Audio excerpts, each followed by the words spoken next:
Como pôde entrar no reino? Para se entrar no reino, tem-se de adaptar uma perspectiva correta, uma atitude humilde, educável, como de criança, acompanhado por arrependimento verdadeiro, batismo e recebimento do Espírito Santo de Deus. Mateus 18, 3. João 3, 3, 5. Actos 2 e 38. Mas buscai primeiro o reino de Deus, e a sua justiça, e todas essas coisas vos serão acrescentadas. Mateus 6 e 33. O tema da salvação através da vida, morte e ressurreição de Jesus é parte central da mensagem do Evangelho. Jesus Cristo morreu, foi sepultado e foi ressuscitado por uma razão, para que todo aquele que nele crê não pereça, mas tenha a vida eterna. João 13,16. Esta espantosa parte do Evangelho, a entrada no reino de Deus, é aspecto que muito poucos compreendem. É sinônimo da salvação. Sem se compreender esta parte do Evangelho, não se pode compreender o que é a salvação. Sabe como entrar no reino, como alcançar a salvação de que a Bíblia fala? Entrar na própria família de Deus, o que é que realmente significará salvação, vida eterna no reino de Deus, para aqueles que a receberem. Vimos que salvação é a transformação de um ser humano carnal, mortal para um glorificado, imortal Filho de Deus. Repare-se como a Epístola aos Hebreus expressa isso. De fato, Deus, que cria e sustenta todas as coisas, fez o que era certo ao tornar Jesus perfeito por meio do sofrimento a fim de que muitos, isto é, os seus filhos, tomassem parte na sua glória. Pois é Jesus quem os guia para a salvação. Jesus purifica as pessoas dos seus pecados. E todos, tanto ele como os que são purificados, têm o mesmo Pai. É por isso que Jesus não se envergonha de chamá-los de irmãos. Hebreus 2 e 10, 11, BLH. Já tinha entendido isto antes. Os que entrarem no reino de Deus serão irmãos de Cristo, terão o mesmo Pai, serão todos da mesma família, da família de Deus. Todos são filhos de Deus trazidos, por Ele, à glória, um estado glorificado de espírito imortal. 1 Coríntios 15, 42, 44. Isto é o que é a salvação. Porque, assim o que santifica como os que são santificados, são todos de um, por cuja causa não se envergonha de lhes chamar irmãos, dizendo: anunciarei o teu nome a meus irmãos, cantar-te-ei louvores no meio da congregação. E outra vez: eis-me aqui a mim e aos filhos que Deus me deu. Hebreus 2 e 11, 13. Porque Jesus Cristo não se envergonha de os ter como seus próprios irmãos e irmãs, mostra exatamente quão pessoal é a relação desta família. Os que entrarem no reino de Deus, até participarão da mesma natureza divina de Deus. 2 Pedro 1, 4, por toda a eternidade. Deus fará com que todos que entrarem no seu reino sejam, de um modo geral, como Jesus Cristo. O apóstolo João é explícito: vede quão grande caridade nos tem concedido o Pai, que fôssemos chamados filhos de Deus. Agora somos filhos de Deus, e ainda não é manifesto o que havemos de ser.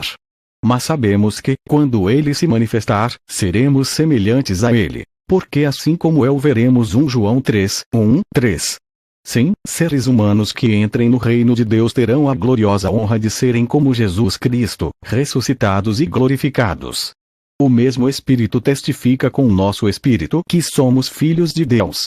E, se nós somos filhos, somos, logo, herdeiros também, herdeiros de Deus e co-herdeiros de Cristo. Se é certo que com Ele padecemos, para que também com Ele sejamos glorificados. Romanos 8 e 16, 17.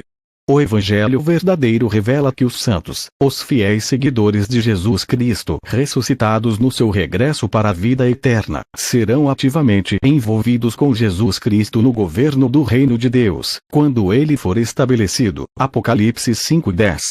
Este é o potencial impressionante de todos os que receberem a vida eterna como membros da família que Deus está criando.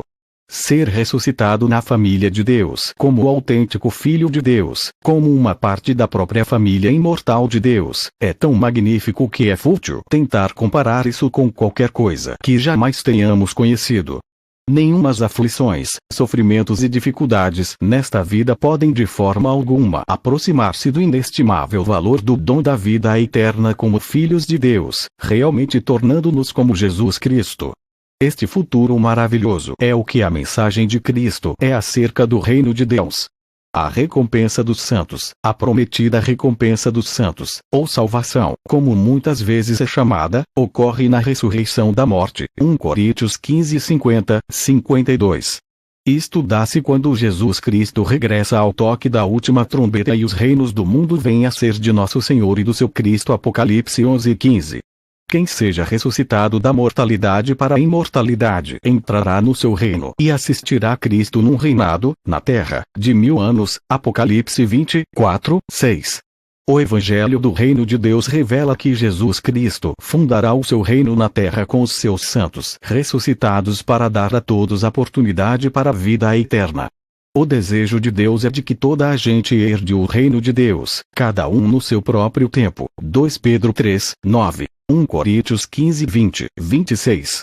O Evangelho verdadeiro revela que os santos, os fiéis seguidores de Jesus Cristo, ressuscitados no seu regresso para a vida eterna, serão ativamente envolvidos com Jesus Cristo no governo do reino de Deus, quando ele for estabelecido. Apocalipse 5, 10.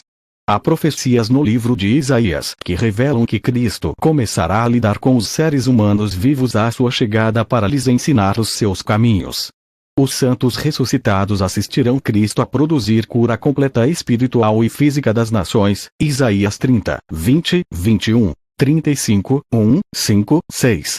Os fiéis seguidores de Jesus Cristo, agora com vida eterna, assisti-lo-ão como reis e sacerdotes no reino de Deus. Apocalipse 1, 6. Eles serão glorificados, espíritos imortais, que viverão eternamente. 1 Tessalonicenses 4 e 14, 17. 1 Coríntios 15, 42, 44, 50, 54. Esta é a maravilhosa promessa de Deus a eles. Quem vencer herdará todas as coisas, e eu serei seu Deus, e ele será meu filho. Apocalipse 21, 7. O que é que esta herança inclui? Hebreu 2, 6, 8 dá indícios de que o nosso destino final é para participar no governo do universo inteiro como glorificados, imortais filhos de Deus. Uma chamada para a ação. Quando ouvimos e compreendemos o Evangelho do Reino de Deus, Jesus espera que nos arrependamos e passemos a crer na boa nova deste reino. Marcos 1 e 14, 15. O seu reino é algo em que teremos de entrar. Marcos 10 e 23, 25. Aceitar a instrução de Jesus de arrependimento e crença nesta mensagem, nesta boa nova, é o primeiro passo. Nós podemos dirigir-nos a Deus para sermos perdoados e reconciliados através de Jesus Cristo e começar a viver segundo as regras do reino de Deus tal como foi ensinado por Jesus Cristo. Aqueles que recusarem viver o santo modo da vida de Deus ser-lhes-á recusado entrar no reino de Deus e na vida eterna. 1 Coríntios 6, 9, 10, Gálatas 5, 19, 21, Efésios 5, 5. Jesus avisou-nos dos obstáculos que podem impedir a nossa entrada no reino. Mateus 5, 20, 19 e 23, 25, Marcos 9, 47, Lucas 18 e 17, João 3, 5. Para se entrar no reino, tem-se de adaptar uma perspectiva correta, uma atitude humilde, educável, como de criança, acompanhado por arrependimento verdadeiro, batismo e recebimento do Espírito Santo de Deus. Mateus 18, 3. João 3, 3, 5, Atos 2 e 38. Se quer saber mais sobre o batismo e de como a sua vida pode mudar através da ajuda e guia do Espírito Santo de Deus, telefone ou escreva pedindo as nossas publicações gratuitas transformando a sua vida. O processo da conversão pode ter fé vivente e o caminho para a vida eterna. Este conhecimento é vital para a sua entrada no reino de Deus. Buscar o reino de Deus tem de se tornar a nossa maior prioridade, não importando quais as dificuldades. Paulo disse, pois que por muitas tribulações nos importa entrar no reino de Deus. Atos 14, 22. Jesus encorajou-nos a vencer estas dificuldades, conservando o reino de Deus como o nosso objetivo principal. Mateus 6 e 33. Ele encoraja-nos a orar pela vinda do reino de Deus. Mateus 6 e 10. Quando a nossa vida se devota em busca do reino de Deus, a nossa perspectiva será como a dos patriarcas, tal como registrada em Hebreus 11. Reparemos nestas palavras inspiradoras acerca da perspectiva deles. Todos esses morreram na fé, sem terem recebido as promessas, mas, vendo-as de longe, e crendo nelas, e abraçando-as, confessaram que eram estrangeiros e peregrinos na terra. Pelo que também Deus não se envergonha deles, de se chamar seu Deus, porque já lhes preparou uma cidade. Versículos 13, 16. Os patriarcas consideraram-se estrangeiros e peregrinos porque buscaram o reino de Deus. As suas vidas estavam centradas no reino, não na vida física ou material. O mapa do caminho para o reino, uma das formas como os cristãos podem aumentar a sua visão do futuro reino de Deus, é pelo entendimento do significado dos 7 dias santos anuais de Deus. Conquanto a maior parte das pessoas pense que eles são observâncias judaicas, Deus esclareceu que eles são, na realidade, seus festivais e dias santos. Levítico 23, 2, 4. Deus deu-nos estas observâncias especiais para nos ajudar a compreendermos a função de Cristo na nossa salvação e de como o reino de Deus será estabelecido na terra. Em Colossenses 2 e 16, 17, Paulo refere-se a estas festas como sombras de coisas futuras. Paulo e a igreja guardaram-nas como lembranças do reino de Deus vindouro. Não obstante outros criticassem os colossenses pelo modo como observavam esses dias, Paulo e os membros da igreja primitiva entenderam a ligação entre o propósito destes dias e do Evangelho. 1 Coríntios 5, 7, 8, 11 23, 29. Entendendo o significado destas assembleias sagradas anuais pode ajudar-nos a compreender a fantástica mensagem que Jesus ensinou, o plano de Deus para o seu futuro reino e vida eterna. Se deseja saber mais sobre os festivais anuais e do plano de Deus para si, então peça às nossas publicações gratuitas qual é o seu destino. E o plano dos dias santos de Deus, a promessa de esperança para toda a humanidade. Deus revela a sua maravilhosa verdade aos que ele está a chamar agora. João 6:44. Jesus Cristo disse que a sua mensagem seria pregada até o tempo final antes da sua segunda vinda. E este evangelho do reino será pregado em todo o mundo, em testemunho a todas as gentes, e então virá o fim. Mateus 24:14. A Igreja de Deus Unida está dedicada a proclamar esta mensagem e convida-o para imitar o conselho de Cristo em crer e responder a esta chamada. Para quem esteja genuinamente buscando o reino de Deus, oferecemos a revista, A Boa Nova. Como o nome indica, a Boa Nova é dedicada à mensagem que Jesus proclamou. Nela encontrará muitos artigos explicando os ensinamentos de Jesus Cristo sobre o futuro reino de Deus e o que deve fazer para entrar nesse glorioso reino.